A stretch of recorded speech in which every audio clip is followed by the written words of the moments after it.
So we want to understand problem number 1 on homework number 8.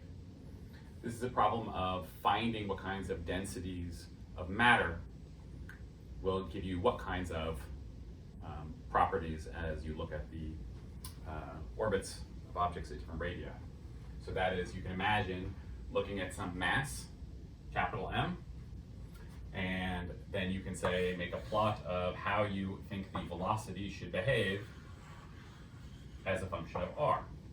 Maybe it should go up, maybe it should go down, maybe it should be constant. So this is the question we're trying to answer. As we look at objects at different radii of orbits away from this central mass, how fast should they be orbiting? So we're going to try and make this plot for objects going around this mass.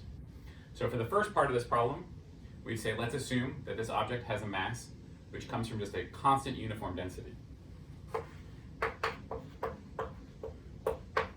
Well, if the density is constant, density, remember, is mass divided by volume.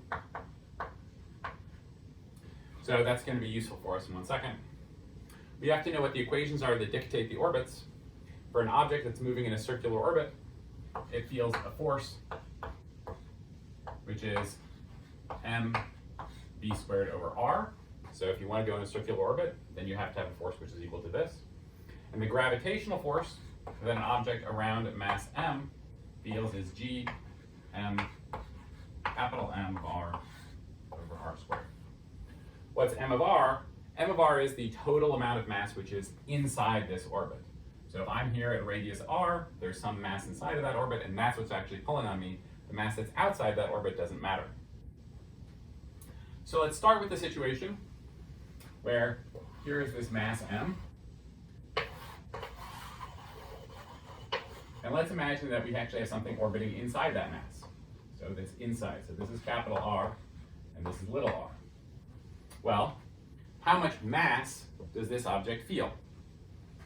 The amount of mass that it feels, well, this is a sphere of radius r.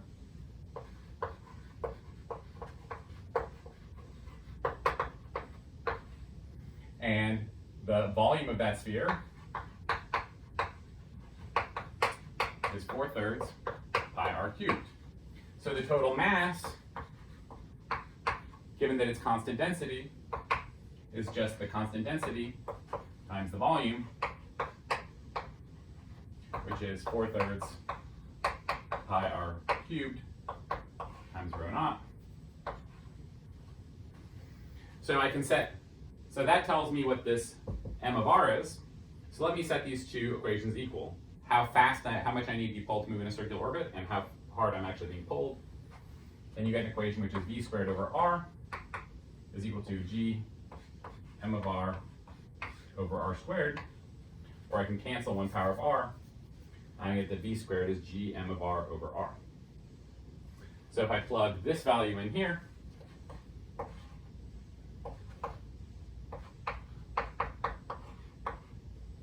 I have r cubed in the numerator, r in the denominator. That tells me this whole thing is proportional to r squared. So if v squared is proportional to r squared, then v should be proportional to r. So for the first part of this plot, if this is r and this is v, you're increasing linearly until you get to the radius of this object. Okay, now you get outside the object. What happens then?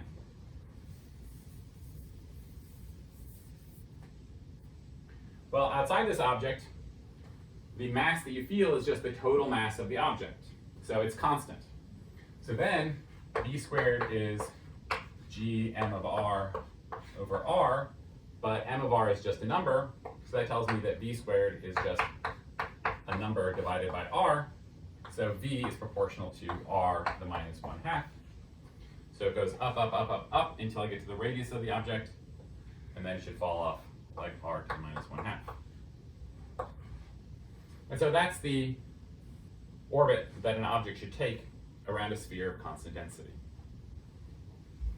Okay, well, part B of this problem then says, well, look, let's suppose that you now are at you start going outside that and you're expecting it to fall off, but you don't see it fall off. You see it stay constant. Well, what does that mean? Well, let me just rewrite this equation up here. So the equation that we want to use is that v squared is g m of r over r.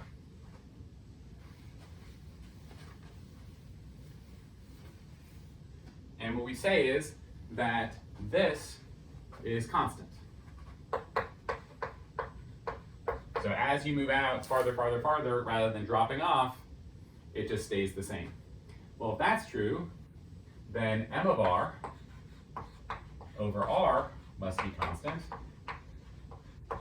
So the mass inside of r must be proportional to r. So the question then is,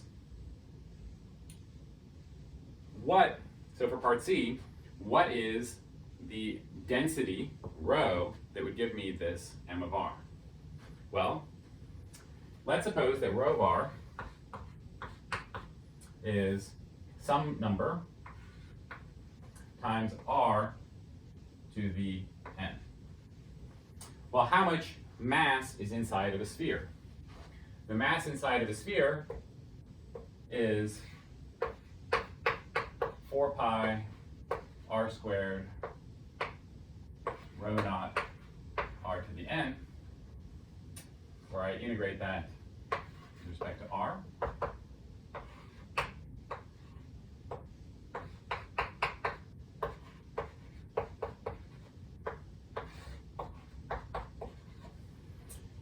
So I get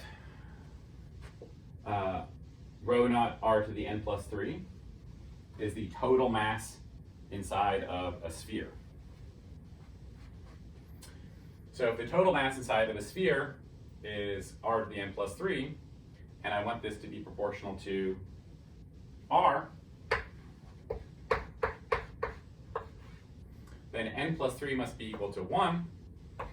So if n plus 3 is equal to 1, that tells me that n is equal to minus 2. So this density profile, rho of r, must be proportional to r to the minus 2 power. R to the minus 2 power will give us a flat rotation curve where the velocity does not change as you move out.